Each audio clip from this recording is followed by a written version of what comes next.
everyone, and welcome to Twillow Talk. I'm Tanis Coughlin from the Twillow Lifestyle Community, Twillow Lifestyle Academy. I'm joined by my beautiful co-host, Jennifer Tchaikovsky from My Holistic Self.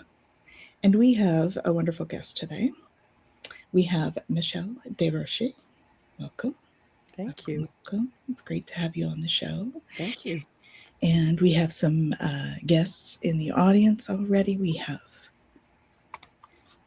Wayne Mallows. So welcome, Wayne. Thank you for joining us. We have Kaylee for our chat today, and we have a few others that haven't said hello. So hello to all of you as well, and those that are watching at another time. So let's get into our little weather forecast because we want to get that over with so we have time to chat with Michelle. Actually, Jen, would you mind going first, please, with your transits? Sure, I can definitely go first. So this week I want to do the transits a little bit differently. So normally I just, tell you about each of the energies, but the energy that we're in poses a story. It's all about the story that we're living in. So I'm sure you guys have noticed how two people can experience exactly the same event and then walk away telling completely different stories. So one person leaves a conversation thinking, oh, I think I said something wrong. And another person goes away thinking, oh, that was so interesting, right? So when we look at this, it's the same event, but it's a different story. And over time, the stories become the lens through which we experience our lives. So they become our beliefs, our expectations, and sadly, sometimes our identities. And so what's really interesting about the energy right now is that we today entered into the gate 56. The gate 56 is the gate of the wanderer. It's stimulation, but it's the gate of the storyteller. In the Gene Keys, this energy moves us from distraction to the shadow of distraction to the sit here, the enlightened state of intoxication through the gift of enrichment. And often when we hear about distraction, we think maybe about like scrolling or our busy schedules and things like that. But because this has to do with the storyteller, I think that it's going to take us somewhere a little bit deeper. Distraction is, for me, what happens when we become so immersed in the story that we have been telling ourselves that we stop questioning whether it's actually true. And these are the stories, and, we talk about them on the show so often. I'm nothing ever works out for me. I'm not good enough. People leave. I'm too much. Not enough. All those bits and pieces that we've experienced that end up being stories. And if we look at it from that perspective, we stopped recognizing that we're observing a story and we really started to live inside of it. And when those stories repeat and repeat, they basically become the architecture of our lives. So what's really interesting here is that because the distraction moves into enrichment, when we step into the gift of this, we recognize that enrichment doesn't erase the difficult experience. What it does is it changes the meaning. It can change the story. And so the interpretation of it, that enrichment, it's taking it deeper. It's helping us to see it from a new perspective. So instead of I failed, it's wow, that experience taught me what I needed to learn, right? As opposed to everything falls apart. It's like, okay, this is interesting. The unnecessary things in my life fall away. And we're able to make those shifts if we're open to stepping into the enrichment, right? In those moments, the story becomes something completely different. Now, there's so many energies that are happening while we're in this gate 56, this whole idea of the stories that we tell ourselves. So from July 19th to the 22nd, we're in this planetary cradle. And I'm not going to spend a lot of time here because I talked about it in the week's energy update, but I love the symbolism of it because here we are looking at how am I telling my story? And this is all about transformation and the ability to tell our story differently. And what happens is that in this cradle, we're being held and supported and allowed to have the space to notice what needs to shift, what's ready to shift, what is ready to either fall away or emerge, right? So we know every time there's an ending, there's a new beginning. And this is really cool because it also falls at the Mayan New Year. So the 24th is the end of the Mayan cycle. The 25th is the day out of time, which means that it's not part of the old cycle and it's not part of the new cycle. And it's on that day that we switch into the gate 31. And the gate 31 is the gate of influence. It's about how we lead. And it's like how we lead others and how we lead ourselves. So this is going to happen, like I said, on the 26th. I believe that's the Saturday. It's the weekend. I have to look at the calendar to know exactly when that is. But what's really interesting is the shadow here is the shadow of arrogance into the gift of leadership and the siddhi of humility.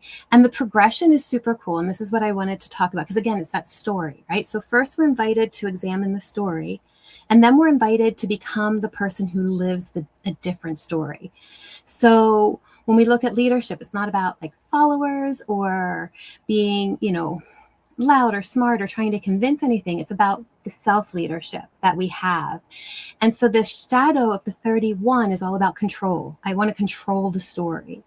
But then the gift is like, okay, I'm going to become responsible for my story. And in the siddhi, we step into the energy of, I don't need the story to be about me or about anything. It's just about life. And then that opens us to a beautiful ability to transform. I love this quote, right? I have it on my wall. Yesterday I was clever, so I wanted to change the world. Today I am wise, so I am changing myself. It's that exact energy of I don't have to change the things around me. I can just allow myself to become who I want to be in spite of all of that. So this is the energy that we're moving through with a beautiful invitation to really acknowledge, what is the story I'm telling myself? Does that story serve me? Is it something that I want to keep telling myself, or am I ready to change it? And so the affirmation for this one, I made a little bit longer because I wanted to cover kind of all of the energies of this week. And I'll put it in the chat for you. But the affirmation is, I release the stories that no longer serve me. I honor every experience that has shaped my path. In the space between endings and beginnings, I remember who I truly am. And with humility, wisdom, and an open heart, I step forward to live the next chapter with intention, authenticity, and trust. Beautiful. Sounds like a good time to say lead with love and let love lead you. So let's step into that over the weekend. That'll be fun. So it's in 2 parts. So you'll have to read under 2 parts, you guys. All right. That was beautiful, Jen. Thank you. So what's going on with the Schumann? So the solar flares aren't too bad. We did have 2 M class today, which was felt if you were sensitive. This one more because it's a little higher. Our KP index has been fairly quiet, but the Schumann is up at 58 today. So, we've got definitely some energy coming in. We've got these little spikes here, which we're going to feel in our bodies and all of that. So, we've also got some downloads coming from the galactics as well in the last little bit. And so even though those aren't showing on our scientific stuff, we still have a lot of other stuff happening. So, and that cradle that Jen was talking about is pretty intense as well in terms of the neutrinos coming in. So we're definitely dealing with some beautiful energies that are transformational coming in. So the watery Cancer new moon is messing. Yes. Destined to do that. Welcome, Hypnocity. Welcome. Welcome. And I know there was a whole bunch of stuff going on as I was chatting, but I just Let's say hello to a few people, and then we'll hear all about Michelle. So we have Taurus Girl Reads. Welcome. We have Cody. Welcome, Cody. Thanks for joining us. We have Leah. There's our Hypnocity, which is Nalani. She's saying hello. And I think, we've got this one too. Jojo MC. Hello, welcome. Good. And we have Sab the Seeker. Hi, Sab. So, welcome. So we have Michelle Desrochers. Now, Michelle, you have an exciting story. So would you mind sharing that with us, please? Ooh, I don't mind. My story is definitely one that's interesting and is all over the place. But technically, I have spent the last 2 decades doing film and media, various media within the field of, I say my roots being the paranormal, which has evolved into something more along the lines, I guess, of high strangeness, getting into ufology, getting into alternative history, forbidden knowledge. If it's out there and it's got a question mark, I essentially just want to hit it and just go for broke and get as much information as I can. And I've come to realize that everything is very connective and energy frequency based. I currently consult, for media, for the creation of, television documentaries, TV series, even things, podcasts. I manage United Public Radio Network, of course, as Jen knows, in New Orleans. I have 2 shows, being the Outer Realm Radio, along with Beyond the Outer Realm. Accomplished world traveler, which has allowed me to indulge my research, I guess. And yeah, but all of that started just because of experiencing different levels of high strangeness, being intuitive, being an extraterrestrial experiencer, as well as experiencing different levels of, of hauntings and things like that. So here I am. Awesome. Welcome. Thank you. Thank you. Nice to be here. I'm sure you have a ton of stories. What's your favorite? My favorite story? Yeah. Oh boy. I think it varies because growing up around things that was happening in the house, and coming to learn that I was also an ET experiencer was interesting for me because there's such a fine line between the paranormal activity that was happening along the lines of what was happening with being an experiencer, contactee, that as an adult, I kind of went, what was I really experiencing? Because they mirror one another. And it was interesting. I think there was a combination of both, but I've had numerous experiences. So do you want an ET story or do you want a paranormal story? Both of us have had both, so we're good with whatever you feel comfortable. Yeah. Right. Before you dive into it, though, I think what you're sharing is so important, especially for those who are watching, because it's same in the terms of, like, as a child, we don't know necessarily what it is we're experiencing. We just know that there are experiences there, and they might make us feel a certain kind of way, right? Some might feel great, some might feel very uneasy, but to be able to kind of look back on it, we can begin to recognize that, what we may have thought was maybe a paranormal experience may have been an extraterrestrial experience, and vice versa. And so it's really interesting, to look at the energies and how we perceive the energies in order to know what feels aligned or correct for us. Oh, absolutely. To your point about not really knowing exactly what you were seeing too, is I found with my young experiences, I had blocked some of them.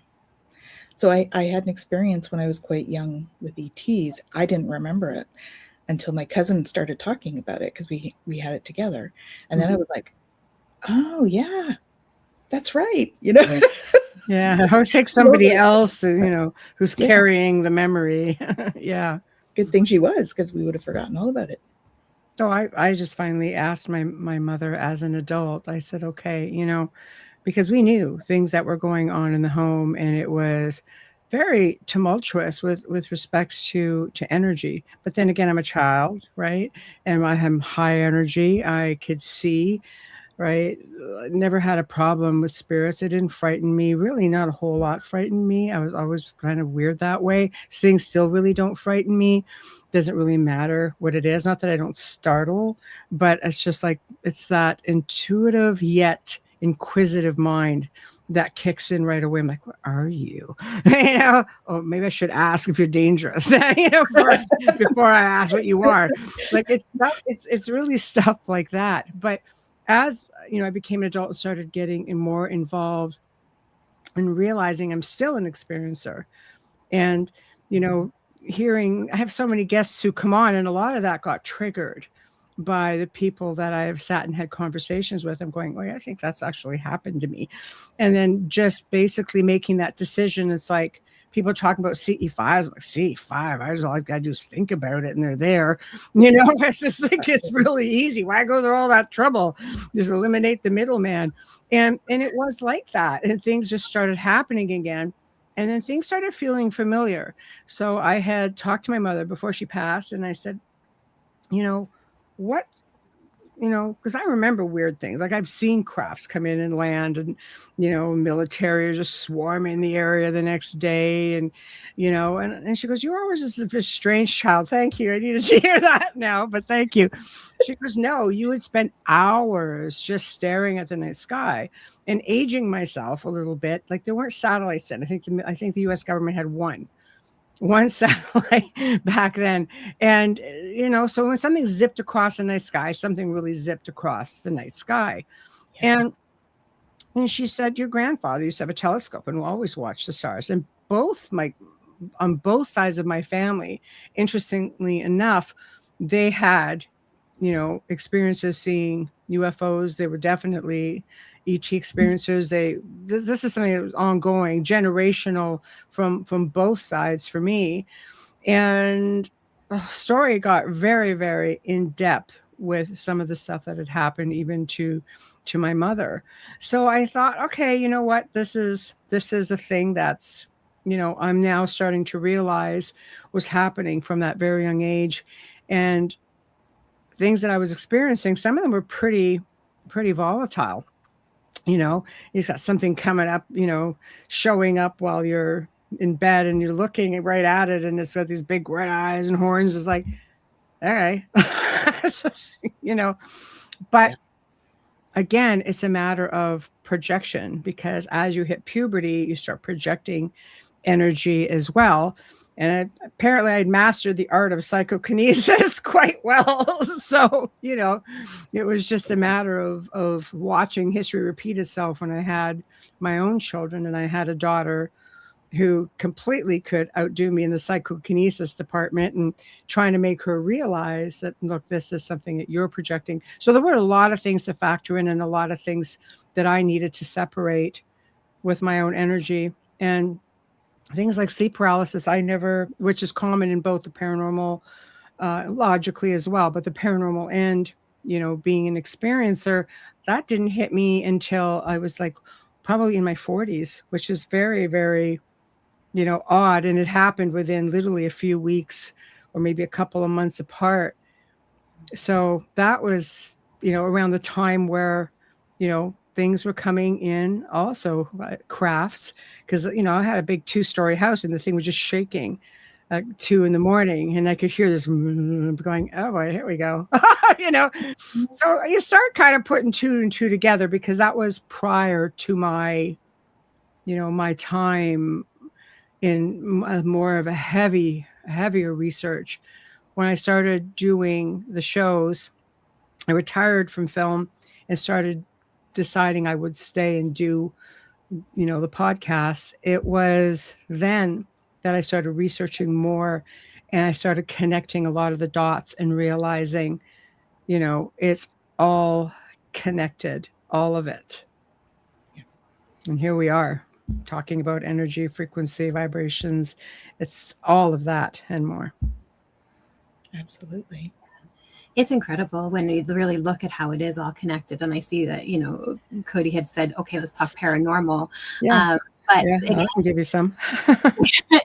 We recognize that, these experiences, it's so funny. You were talking about like not being afraid and all of that. As a kid, I think early on it was fascinating, but then it got to a point, I think, especially with culture and society and family and all of that, saying things are weird or not okay, or, watching my first scary movie or whatever it is. And then suddenly being very afraid of those things. And so it's neat how we also look at the way that we each navigated that energy, right? Whether it was to completely not remember it, to think it was scary, to be all in curious, and all of the different ways that, we shared. And I love that everybody's kind of sharing. I think it's the innocence of a child as well. You don't know maybe necessarily that you should fear an extraterrestrial.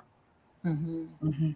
Right. And I think conditioning, perhaps, movies, or if your parents fear it, then that's going to be instilled onto us as children.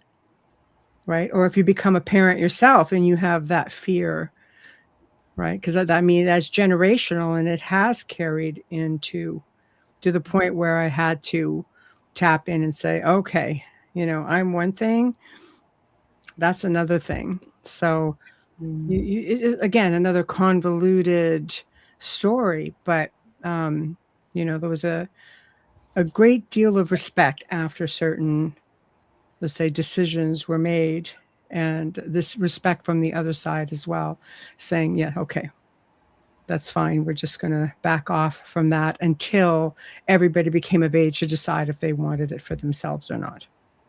Mm. Yeah, for me, my experiences when I was very young, like around 4, were not very pleasant. And so I blocked it all off. I've since had the memories come back, but for me, it was not very pleasant. And it was a not pleasant being. So it was, yeah. Lived in an old farmhouse kind of thing in the country. And so that was, so I obviously made a choice at that age to block stuff out subconsciously. And so when I started seeing them as I was older, it was like, what is this? Because it started after I started Reiki. Started my Reiki stuff, right? Because start opening up to stuff, and all of a sudden it was like, what is that in my corner? That's a thing. Yeah. It's a tough one. I think you have to, like paranormal experiences, entirely different. I've had things come in not pleasant, because when I chose to get into the field and help other people, I had to apply different things for myself from a young age, because not like we had the internet, to be able to clear myself. And a lot of that was just through mindset, reframing, taking your power back, and over time things would lessen. And it's stuff that I've educated people that I've worked with in a couple of decades. I still do, to a degree. I'm not as involved anymore just for scheduling reasons, but it's just like, you are the one in control. You really are. And it's all a matter of how you handle it, like raise that vibration, get that frequency going. I always say, live, love, laugh, dance, watch a funny movie, open the windows, hug a tree. All of it. It's just bring it all in that energy field, and you watch the magic happen, and it really does unfold that way. And I've got, lists like as long as both my arms of people who have applied these techniques and realized that, no, it's not just going to wave that smudge stick. You have to have in a belief behind it that's going to empower you. You have to put power behind the words that you use. There has to be strong intention. It all starts with you. It doesn't matter what you're doing or what you're saying. Say what you mean what you say, follow through, just do it, and you come out on top. But, trying to teach people that sometimes it's hard when you're in the moment.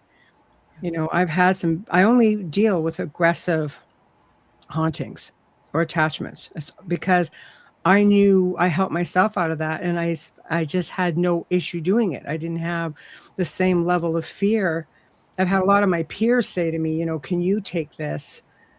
And I'd be, yeah, no problem. Because I didn't, it didn't bother me. Is like, not that they didn't try, and they still found ways to infiltrate, but I'll give you one example. I was getting ready to go to a location, and the guy that was there was a bit of a knocker, and then he'd growl. So I'm getting ready, and I hear a knocking, on the table beside me, and I tapped in like, okay, there you are. They always know before you do, what's going on, and they'll try to deter you from coming in. And all I did is I just walked out of my ensuite, picked up my purse and said, "I'll see you in an hour, mister."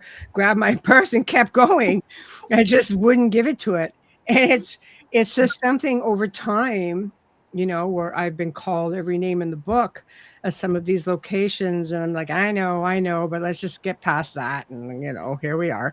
And my grandfather taught me that from a young age. He goes, you could fear it inside, you'll be startled like anybody else. He said, but you're the one in control. And if you give up your power, you will lose it very easily. So I never gave it up. And I always did it in a funny way.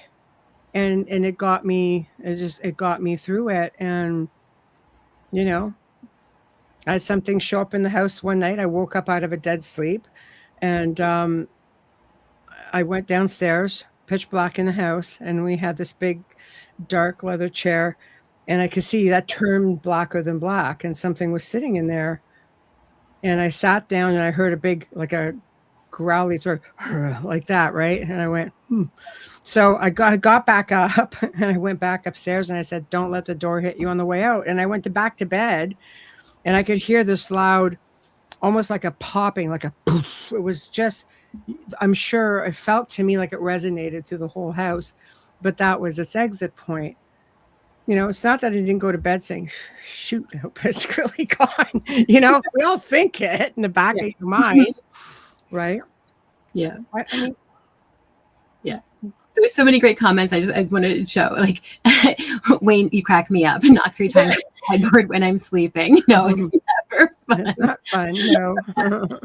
And Cody was saying, I need to check out your stuff, right? I seem to attract energies like that. And I think it's really, we were talking beforehand about empowering people to be able to handle this for themselves.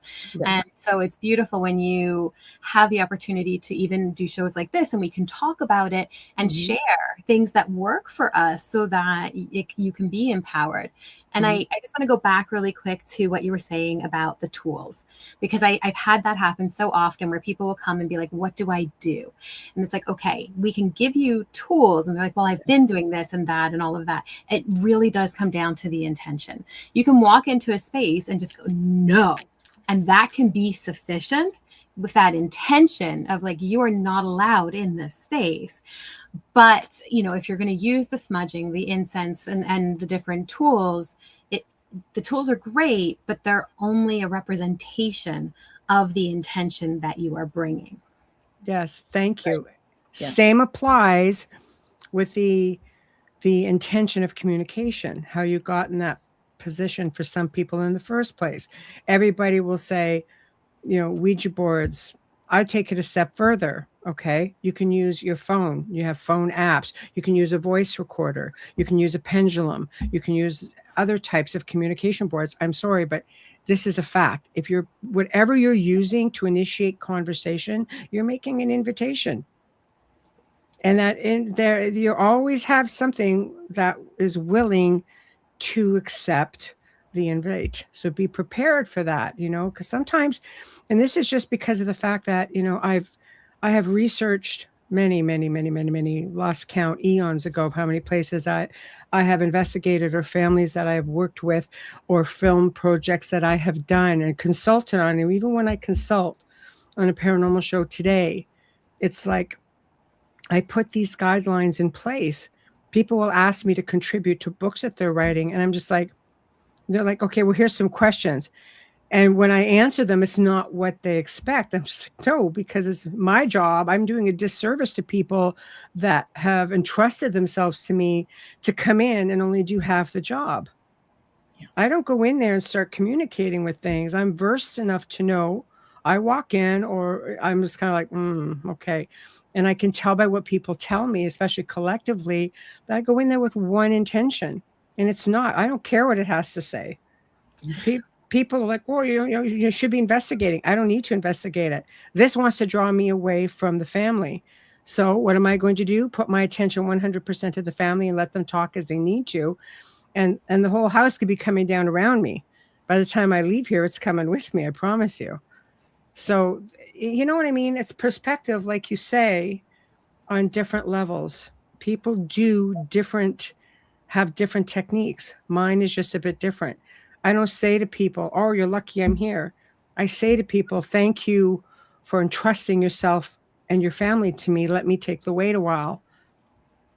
There's a difference in that approach, even, that can make a huge difference in the process of trying to help somebody. Mm-hmm. Right? Yeah. Yeah. Heidi's saying, I'm not acknowledging anymore. Good girl. And Yeah. well said. Invitations are critical. Thank you. Yeah, Jess. Yeah. Definitely. Yeah. You know. And often people don't know what they don't know. You know, I remember being a teenager, right? And you work with a Ouija board because you think it's a good idea. Yeah. And then we ended up with something in the house for years after. So, yeah. You open the door. That's all that they want, really. Because it's, you know, it's kind of like now, even when you look into a lot of these occult or esoteric things that you see on television, opening ceremonies, I'll leave it there. They need a permission and an acknowledgement for it to mean anything. So you have the masses going, yeah, woo, yeah, I'm sorry. That's an acknowledgement. And that's a thumbs up.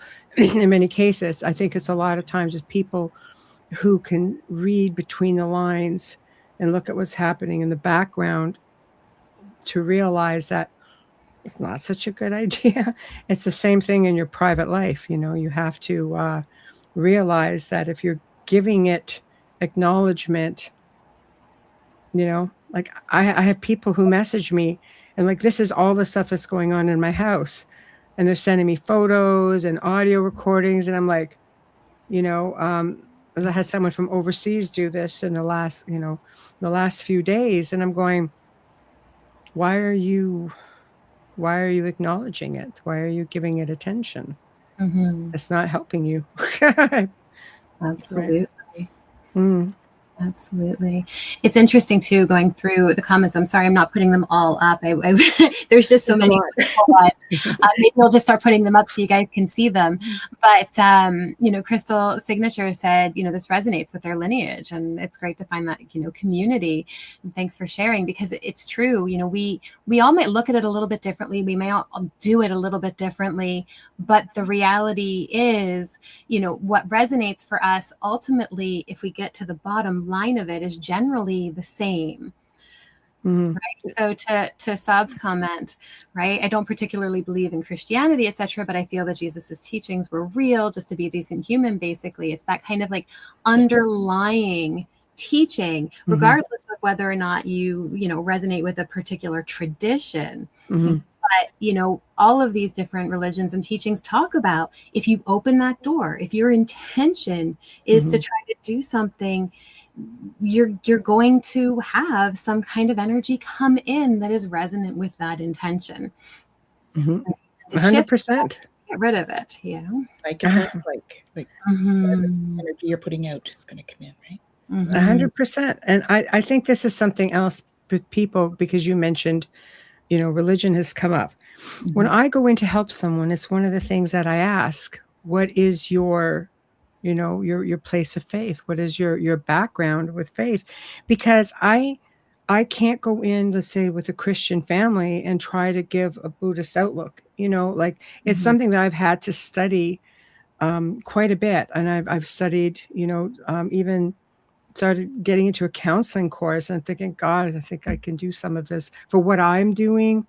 You know, the guidelines are different, but I wanted to take it so I could have an understanding of body language, or reading between the lines with people and trying to pick up on, you know, what are they not saying, how to properly communicate to people. And that's as far as I went with it. That's all I needed to know, because it's not a role I wanted to take. If it's something I don't know, I'm like, you need to, I even go as far as saying I need a psychological or psychiatric assessment, depending on how in depth their experiences are. I said, and then I said, 2 preferably, second opinion, if you can. I said, and I need a letter from that doctor saying that it is okay if I consult with you. Because essentially that at the end, that's what I'm doing. And I always get it. I've actually done shows, TV interviews and stuff with counselors or with, psychologists and such who are just like, they know there's a need for it. Some psychologists have even gone as far as studying parapsychology to include it within their own abilities to be able to communicate with people going through it. And I just said, okay, if I have permission, which I get, it's a matter of just don't let them go off the meds. But it tells you when the meds aren't working and they've tried different meds, that there's something just deeper, because there's a very fine line between things like attachment and psychosis, for example. Yeah. Like I've witnessed that on like so many times. So you really have to have due diligence. You can't just go in there and say, hearken or all. No, it is so far removed from it. You have to pluck through the entire, all the logical stuff. You have to work with all of the doctors. You have to ask all the hard questions, medications, everything. And then you have to see what's left and you have to put those puzzle pieces together. It's not as easy as people think with these type of situations. They could take, I've never had one that took under 3 months. And realistically, the longest one I ever did was 5 years. Wow. Because you're dealing with altering that mindset as well as removing anything that may be continuously coming in. There's a lot. It's so interesting that we just talked about this over the weekend in one of our classes where we teach about how to do this work and the need to have that multidisciplinary understanding around what is happening for the person. And the mental health component of it is so vital, because even if you do go in and you help and you clear something, if that energy has been with the person for a long time, it's not just gone. It's not like, you think about trauma and PTSD. We carry things even long after we're out of the situation. And dealing with the paranormal and dealing with entities and all of it is no different. No, you're right. And what do you do when you're so conditioned to having certain things happen in your home that you leave a foot in the door because you're still lurking around every corner? That door is still open a little bit because there's that anticipation. That in itself, like, don't kid yourself when you think they don't know. It's almost like you have this bullseye on your back that, you're going to be targeted for a little while if you don't change everything that's in here. You have to get that understanding. It starts with you and it can end with you. We can go in and I've cleared the same place multiple times for years. And I'm just like, I'm going to be dead one day. You need to learn that you are in control of this. And it's just like, okay, and then people will start doing it on their own. And they'll be just like, I don't know what held me back. I said, it's a safety net and I understand it. And if things really got ugly, you can let me know, but you have to try. You have to try, because they're going to be trying to take me out next, Yeah. Right. So now magnify that by, a couple of dozen people you're working with. That could get pretty intense if all that energy is directed to you. Absolutely. Yeah. The course that we're teaching, we started teaching it because we knew that a team is the way to do it for us. Like, that's just our preference, right? Yeah. Because it helps to have that backup for all of us. But it is true, like, we always talk about, you want to, teach someone to fish, not just get them a fish. It's the same kind of concept, right? Empower them to do their own work, to do their own healing, to do their own, that reframing, in order to make sure that they're not inviting. That's the big one. You can do that in your sleep with that little nattering voice. It's just so many different variables, So I think it's great that you're taking the time and just educating people. I think people, especially if there's a healthy interest in it, or you have folks who like to go to all these haunted places. Because I know I used to represent a few of these haunted places, out my neck of the woods. And I used to educate people as we went along. Right. But there's some that don't. It's just like, here's a haunted place. Here's your tickets. Go on in, or you want to do an investigation or go on even a ghost tour. It's just like harmless enough. I've had more people message me through the many years and say, I think I picked something up. So there's something about this person that is enticing to even something as innocent as one was a little child spirit. Well, a little child spirit attached herself to a woman. She must have been a lot like what mom was like, in her life. And she wasn't leaving for anything.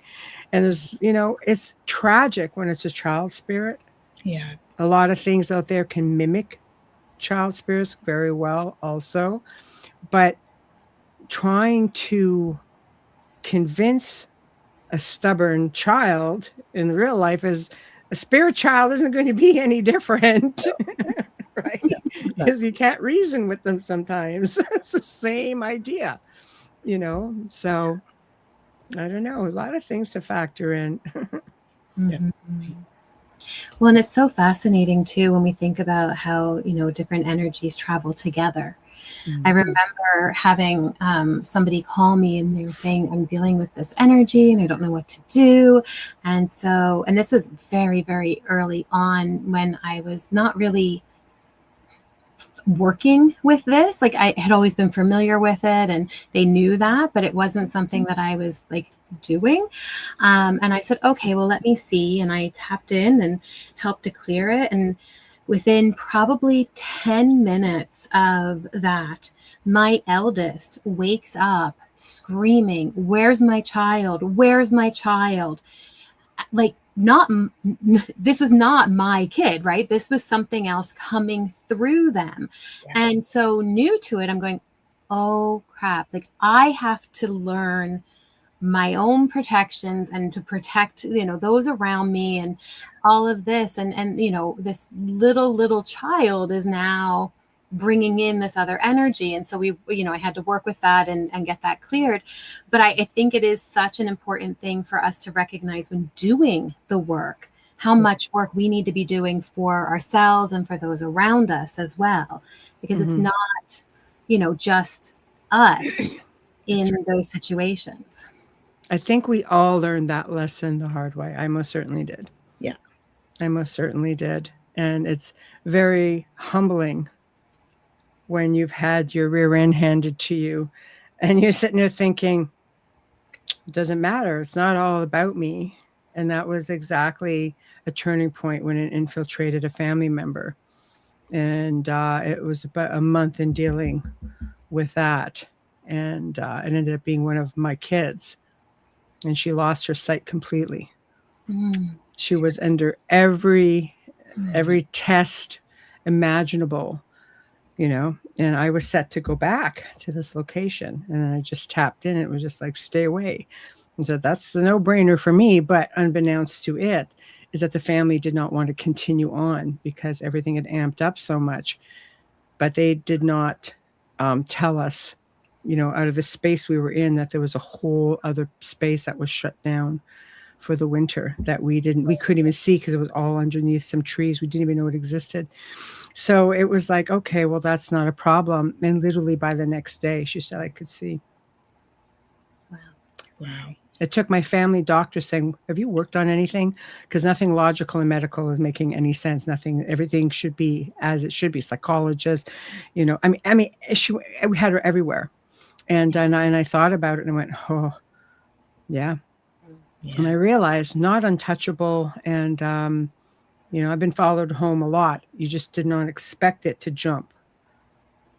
Yeah. Right. So that was that. And never made that mistake twice, let me tell you. Yeah. Yeah. Yeah. Yeah. You were talking about the haunted walk and stuff. We have the haunted jail downtown. And I remember I've stayed there. there was, Yeah. I early in my journey, right? I had just started seeing things again. Mm-hmm. And I was like, I need to go there. Like, I really felt like I needed to go there on Halloween. That must have been good. Even I didn't do that. Yeah. Needless to say, being a sensitive and stuff, I saw lots of stuff, felt lots of stuff.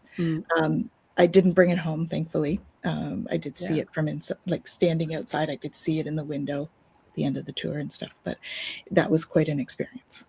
Oh, yeah. Definitely. I've stayed there twice, and both times I remember, to give people a bit of an idea of how haunted the place is. The first time I went, we were up near death row, and I said to the woman she kept going into the cell, and I said, don't go in there. I said, you're not going to be alone. There's something a bit aggressive there. What do you know? I said, absolutely freaking nothing. So anyway, the door slammed on her, and they couldn't get her out. It was an hour before they could get that thing to open. And the second time I went back, which was probably a few years later, had been completely removed. So the door could never do that again. Yeah. Yeah, we had an experience where the door was opening. It was right beside my son, and I was like, and I was at the other end of the hall, and I'm going, older. He was like, older teenager sort of thing. It's not like, but still, it's your son, and you're that's it. Like, get out of there. Yes, yes. And I could see this thing in my peripheral vision in this cell next to me, and I'm like looking this way, going, I can't see you. I can't see you. Of course, it's just like, you're like, oh yeah. I know. Sometimes acknowledgement is empowerment. I stick to that. I do. The funny part was that it was Halloween, so they were trying to scare people. Oh. So a human slammed a door beside me, and of course, it startled me. Yes. But I was like, really? That was a human. I know. That's not even right, They did that when I was on a tour in Scotland, because they believed that when you are fearful, it releases certain endorphins that can attract other spirits.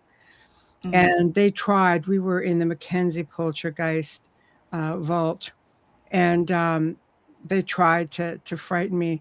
And I'm with my son at the time, who was also like a young adult, and I just sat there.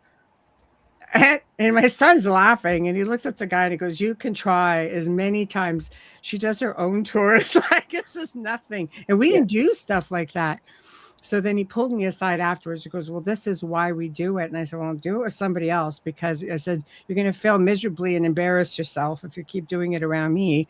So we got a good laugh out of it. And years later, the manager from that tour came on our show to talk about all of this stuff, and it was a practice that they've stopped doing. Yeah. So I called the guide on it too. Good for you, right? Yeah, I gotta give somebody a stroke. I was a human. Yeah. Exactly. And they kind of smirked, and I'm like, mm-hmm. That's right. I can feel you coming. So. The rope feeling around my neck was not human. No. And the breath in my ear was not human, but the door slamming. Definitely. But at least you knew, right? At least you knew at that point. But it's fun. The tours can be fun. It was an interesting experience. Obviously it was a learning experience for me, because I had that real urge to go. Yes. But, and people should be leery about certain locations and bringing things back from certain locations. Some people could do it without any problems. I've never had problems with things like that, but I've had people that I've been with, and I've been contacted by many other people who have taken things. And like I had, when I went to Romania, I had a lot of people that said to me, can you bring me back something from the haunted forest? And it's like, all right, why not? Let's see if I can get it in the country, because they're real funky, right? In the country, about bringing back soil and things like that. And I brought back all kinds of things, pass them around to your friends, and it seemed okay. And I had teammates who did the same thing, and really crazy things started happening. Mm-hmm. Right? I mean that whole place was an experience. it lives up to its reputation. It's a whole other show because it would take at least an hour to get through it. But we had 2 or 3 different television shows based just on that one excursion, that one location. That's how much happened there. Before, during, after in the hotel, and after when we came back to America. Wow. Yeah. And Sav the Seeker's talking about what's excreted. It's proven that we excrete hormones and VOCs. Yeah. When we're under stress. Dogs smell And them. that's what they did. Yeah. Mm-hmm. Yeah. So, Absolutely. yeah. So there's a lot to factor in with all this. At the end of the day, I truly feel when your mindset is right, when your vibe is right, and you have a good frequency going, not going to touch you. You starve them. They can't attach. They just can't. There's nothing there for them. Yeah. But, talk about the Schumann resonance. A friend of mine has this Schumann machine, and she puts it on every night before she goes to bed. And recently, because she goes, I've never slept this good. And, it's just incredible. I'm dreaming crazy dreams. And then something, paranormal happened. And she goes, is it because of this? I says, I don't know. You could probably be projecting like nobody's business as if you're in the right frequency, but anything is possible. So I thought that was worth a mention. I figure I gotta get one of those. Let's play with it and see what happens.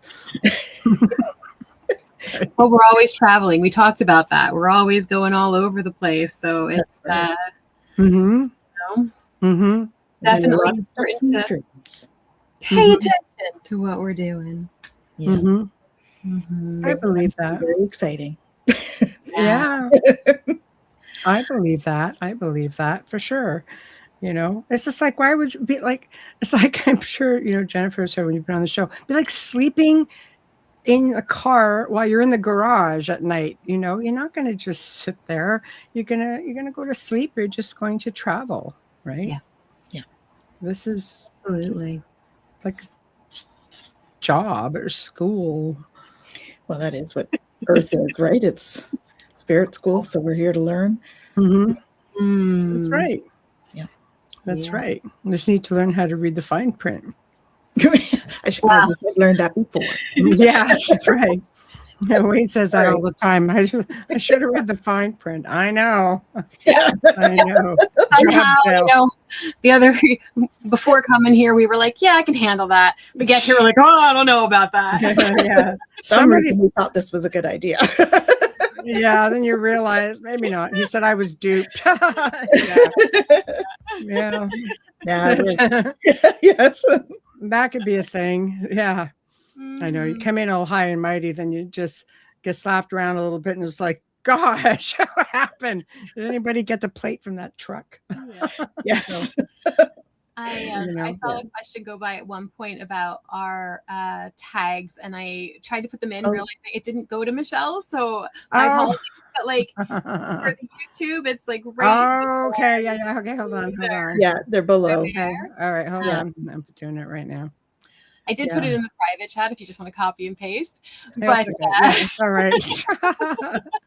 That's okay. There it is. I realized that I think things are just going to go and then they don't go. And I think that's kind of the story of some of what we've been talking about today. Yes. And are we still in Mercury retrograde? Please, no. No more. No more. I don't know, but Saturn's about to retrograde, so tell me what that's all about. Well, hey, clock is 555. Oh, there we go.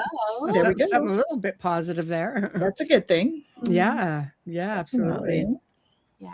Mm-hmm. And so I can't believe that it's 555 to be 5:55. That has flown by that hour. That's amazing. And Jen, we usually do our home play. We used to call it homework. Well, we thought we might call it homework, and then we decided, no, we're going to call it home play because, it's much more fun. So, Jen, would you like to read out our home play? We do our home play from Seeds from the Sacred Feminine. And the card that came out today is Quest for a New Vision, which how beautiful in terms of all of the energies that we are in right now, being able to hold that space for something new. So I'll just read that to us really quick. So it says, you have forgotten that the sacred feminine wisdom of your ancestors lives within you. It is time to unravel the training that keeps you from connecting with that wisdom. Make time, grandchild. Disrupt your daily routine. Your steps are faltering because you are deaf to the whispers of your spirit. To hear your spirit, you must get quiet. Spend time alone, seeking the inner world of the sacred feminine. It is time for a vision quest. A traditional vision quest is a 2 to 4 day fast on the land with nothing but you and the natural elements, no distractions, no weapons, and no shelter. A vision quest brings you into contact with the natural world and teaches you what you need to know. Remember this ancient wisdom. You're being called to the land to quest a new vision for your life. Any amount of time in nature will help you. You must dream a new dream before the dream can become real. Listen, dream, for much beauty lies on the horizon. That's beautiful. Perfect. Kind of resonates with what we talked about a little bit, which is keeping all of that energy up there and focused. It's perfect for me because at the end of the week I start vacation. So time for a little That's break. nice. No vision quest. You get a Not sure vacation? about the thing, but time to be instead of do. What's that like, Well, a vacation? Yeah. Exactly. With the energy and all of that, though, this whole idea of the week being about what is it that I want to let go of? What do I want to bring into my experience? And as much as we were talking about it specifically in terms of energies, it really does apply on the broader spectrum of what is it that I want to bring into my experience and allow ourselves to quest for that. Mm-hmm. Yeah, agreed. Absolutely. Food for thought. It's a good place to leave it. Absolutely. So do you have anything coming up that you'd like to share, Michelle? Well, I've got 3 shows coming up this week, of course. On Beyond the Outer Realm, we have Alexander. I can never pronounce that poor guy's name. Let me just grab that for one quick minute, if you can bear with me. Okay. Alexander Cheshkowitz. I had to see it to sound it out. That's Tuesday at 2. We're going to be talking about ancient matrix philosophies. Wednesday night, of course, I got Giulio Consiglio coming on talking about current UFO disclosure. Thursday, Daniela Semina returns, and we're talking about her book, basically, which is Where Fairies Meet, Understanding the Parallels of Irish and Romanian Fairies. So, something for everybody. There you go. Absolutely. Right? Yeah. And Jen, what have you got going on this week? I should have looked that up while you were asking. I don't think anything else is coming up this week. Well, I know we have a quieter week. I just did a recording with Therapists in Conversation. That'll come out at the beginning of next month on kinesiology. And and then that's kind of it for now until next Twillow Talk. I just was on with the United Experiencers Initiative and their launch, and that was a great show.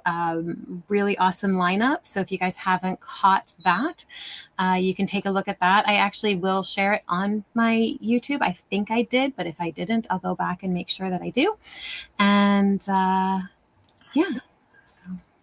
And we have a great guest coming in next week, Jay Jackson. He's a crystal specialist. So if crystals are your thing, isn't it next week?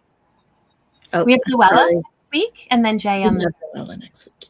Luella. Jay's the following week. Everybody's great. Michelle, you have been incredible. I'm so happy to have you on. Thank you. It was a pleasure hanging with you both. It was a great conversation. So thank you. Thank you. It was such a pleasure. Thank you. So thank you, everybody who joined us. Wonderful conversation. So thank you. Thank you for sharing all of your energy, and we'll see you again next time. Bye now.